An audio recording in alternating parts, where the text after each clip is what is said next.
Sommes-nous discrètement perplexes à la fin de cette plénière? Le tableau est sévère, il faut bien le dire. L'épidémiologie nous dit que finalement on décrit ce que l'on veut bien décrire, que les troubles sont imprécis et que la prévalence est extrêmement importante des signes physiques associés. La philosophie nous dit que nous avons une vision morcelée de l'individu et que cette vision morcelée, qui reproduit un petit peu ce que nous reprochons à nos collègues des spécialités, n'est pas une vision globale, celle que nous prenons de l'individu.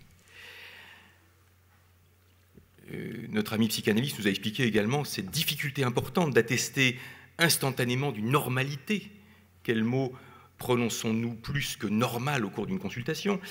Cette normalité étant basée sur un équilibre en perpétuel changement. Et puis, Rémi vient de vous expliquer que les traitements étaient au mieux modestement efficaces. Servons-nous à quelque chose? Parce que lui, il est là, le patient. Le patient, et je me fais fort en quelques minutes de vous expliquer qui il est, ce qu'il a, comment les troubles se présentent, quand est-ce qu'il faut le voir, et quelle est la présentation de ces troubles. Pour mieux vous le représenter, parce que finalement, c'est de lui dont nous nous occupons. Or, sa description est imprécise. On se demande parfois où il est, si on parle bien de malade ou de maladie, où il est également parce qu'il est variable dans le temps, avec des troubles hétérogènes, et que cette fameuse présentation, c'est souvent des choses cachées et subsyndromiques. Commençons par la définition. Nous savons, et je le redis, que les frontières entre l'anxiété et la dépression sont particulièrement floues, et beaucoup d'hypothèses chronologiques ou physiopathologiques disent que la dépression prend corps dans l'anxiété. D'autre part, en médecine générale, très souvent, les troubles se recouvrent et il n'y a pas franchement de sens à parler d'un trouble bien déterminé, dépression ou dépendance ou anxiété. Il n'y a pas de mutuelle exclusion de ces troubles.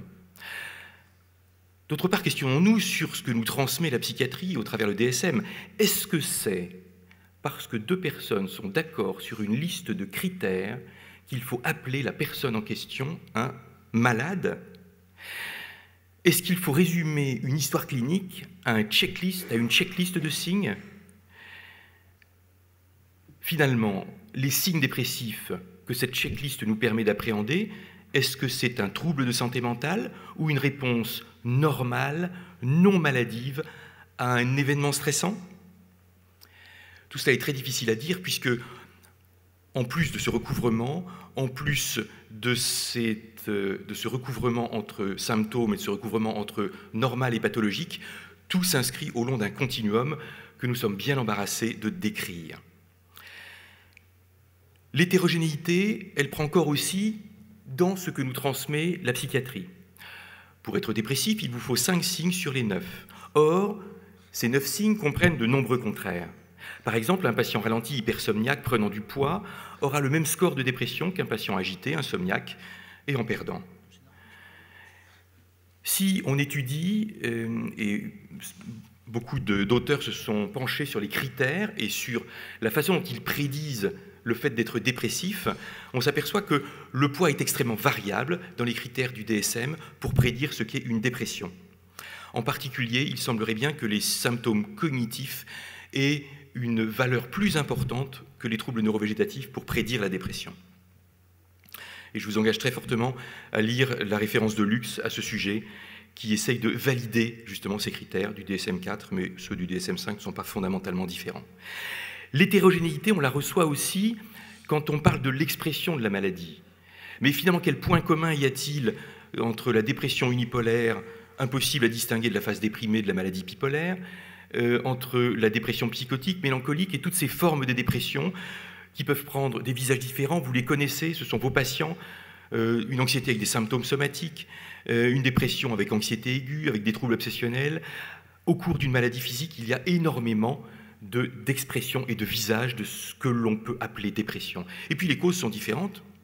Les causes sont différentes. Vous connaissez tous des patients qui deviennent dépressifs en prenant un médicament, les dérivés de la vitamine A acide par exemple, ou qui ont un trouble thyroïdien, qui sont dépressifs. La cause, où est-elle? Est-elle physique? Est-elle un dérèglement interne? Est-elle des stresseurs externes? Cette hétérogénéité-là, nous avons beaucoup de mal à l'appréhender au cours de la consultation. Où est le malade? Parce que finalement, cette fameuse checklist de symptômes, elle ne nous permet pas d'identifier l'individu malade, parce que c'est bien la relation avec l'individu, par l'intermédiaire de la clinique et de l'entretien, qui justifie cette qualification de pathologique, et non une simple classification et une checklist de critères. D'autre part, dans toutes ces nosographies, en particulier celle du DSM, la description de l'individu et de ses autres problèmes de santé est totalement absente. Son environnement familial, les pathologies chroniques, tout ce qui est cher à notre biopsychosocial. L'enjeu est de taille, parce que confondre une réaction normale et une réaction pathologique induit des diagnostics et bien sûr des prescriptions en excès. C'est bien ce que nous disent Horvitz et Wakefield dans ce livre dont je vous conseille la lecture, The Loss of Sadness, où il est question de la tristesse ordinaire. Que faisons-nous en traitant des patients dont la tristesse est finalement logique et normale? Est-ce que nous les soignons? Est-ce que nous les rendons malades? Ils ont poussé notre porte pourtant, comme nous l'a dit Céline tout à l'heure. D'autre part, dans le flou de la présentation, dans le flou que nous vivons, dans notre monde de médecins généralistes, il y a tous ces troubles subsyndromiques. Il se trouve que ces troubles concernent 13 à 30% des patients qui sont décrits par les épidémiologistes, mais que ces troubles sont également étonnamment transitoires et étonnamment variables dans le temps.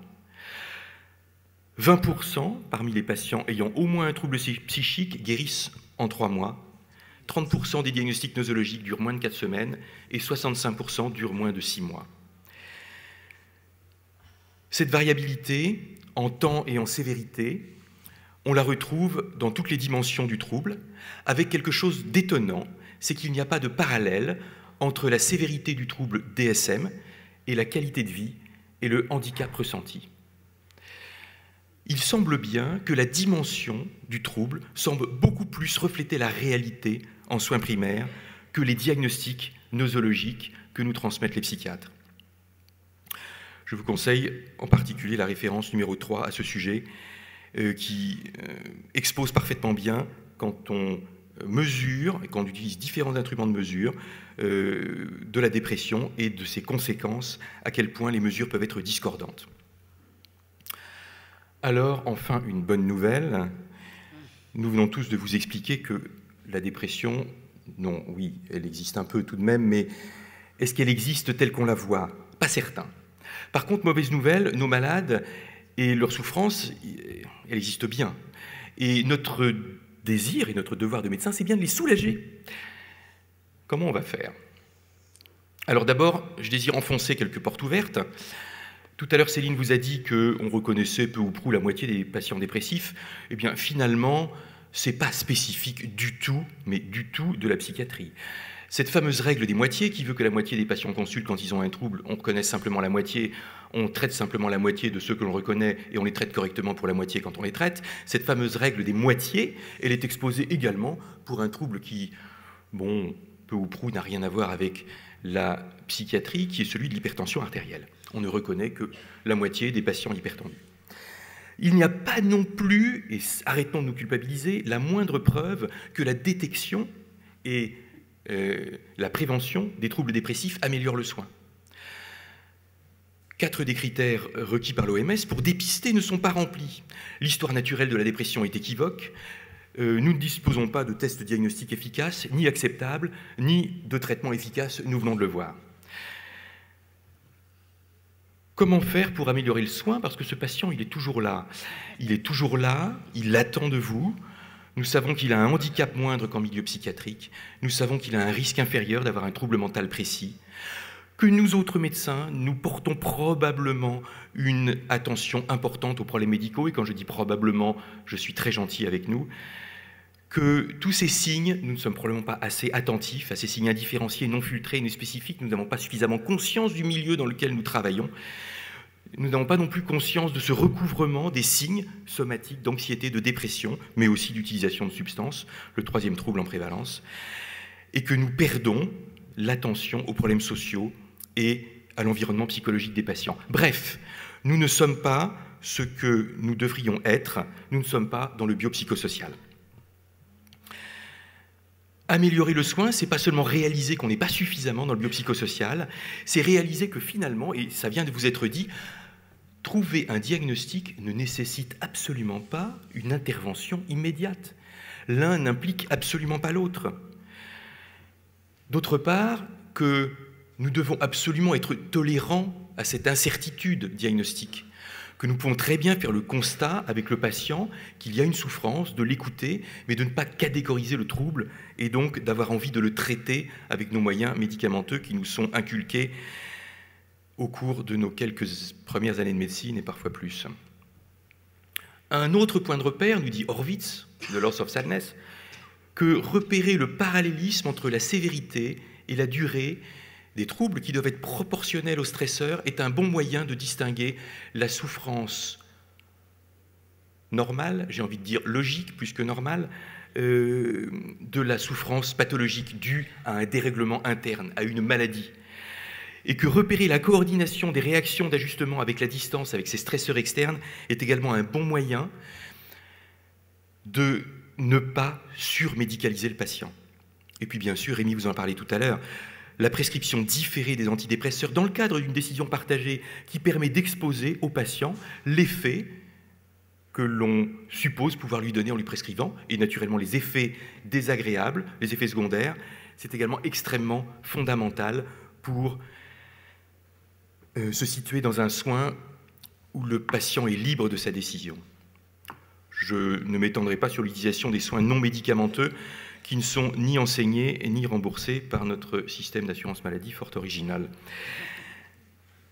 Nous devons absolument revendiquer notre originalité.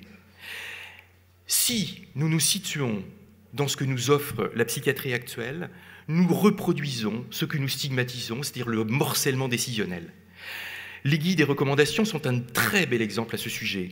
Et l'étude issue de BMC Family Practice que je cite ici montre à quel point, c'est une étude qualitative, certes, les guides qui se situent au niveau de la pathologie, non pas du patient, sont extrêmement compliqués à mettre en œuvre pour les médecins et sont source de complications pour les patients.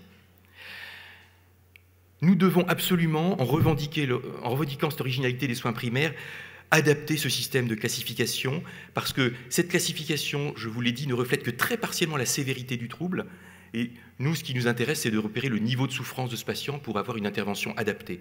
Et il est désirable donc de passer du catégoriel au dimensionnel, en décrivant tout ce qui concerne le patient, les comorbidités, les troubles subsyndromiques bien sûr, mais aussi la gravité, la chronicité et l'incapacité qui en découlent.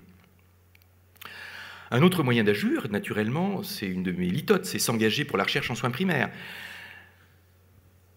Est-ce qu'on s'intéresse à l'efficience des soins? Non, on s'intéresse plus, et Rémi vous l'a montré, à l'efficacité d'un médicament sur une maladie. Nous devons absolument développer des études pragmatiques tenant en compte les situations de soins primaires, en parlant d'efficacité sur les patients et en utilisant des instruments de mesure qui sont le statut fonctionnel, la qualité de vie, l'utilisation des ressources du système de soins et pas uniquement quelques degrés sur l'échelle de Hamilton. D'autre part, inventer ou réinventer une nosographie basée sur des critères opérationnels pour nous, même si on ne parle pas le même langage que les psychiatres, c'est extrêmement important. Cette nosographie ne doit pas se baser sur une catégorisation des problèmes, mais doit prendre en compte la perspective du patient, la perspective du médecin, son statut social, psychologique et son statut fonctionnel. Ça ne vous rappelle pas un tout petit peu, pour ceux qui la connaissent, la CISP2? Enfin, une dernière chose, on est dans un congrès de médecine générale, mais d'enseignement de la médecine générale aussi. Posons-nous des questions sur ce que nous faisons. Est-ce que ce ne serait pas dramatique d'enseigner à nos étudiants d'éliminer des maladies plutôt que de les diagnostiquer? Quand je discute avec eux et quand ils reviennent des services d'urgence ou de médecine interne de pointe, j'ai l'impression qu'ils ne font que ça, éliminer des maladies, lister des symptômes plutôt que de comprendre leurs patients, appliquer des procédures plutôt que de réfléchir. La bêtise réside dans la répétition, la réflexion est importante, nous sommes des médecins. Répéter des attitudes plutôt qu'être réflexif. Qu'est-ce qu'on fait quand on fait? Ça, c'est très important. Et puis surtout, ne pas s'imaginer que c'est en inculquant des connaissances pures que l'on va faire progresser le savoir médical et la pratique médicale, mais bien en apprenant ce qui est dans le champ de la compétence de la médecine générale, c'est-à-dire apprendre et aller vers son patient en allant vers la décision médicale partagée lorsque un problème de santé psychique est abordé en consultation. Je vous remercie.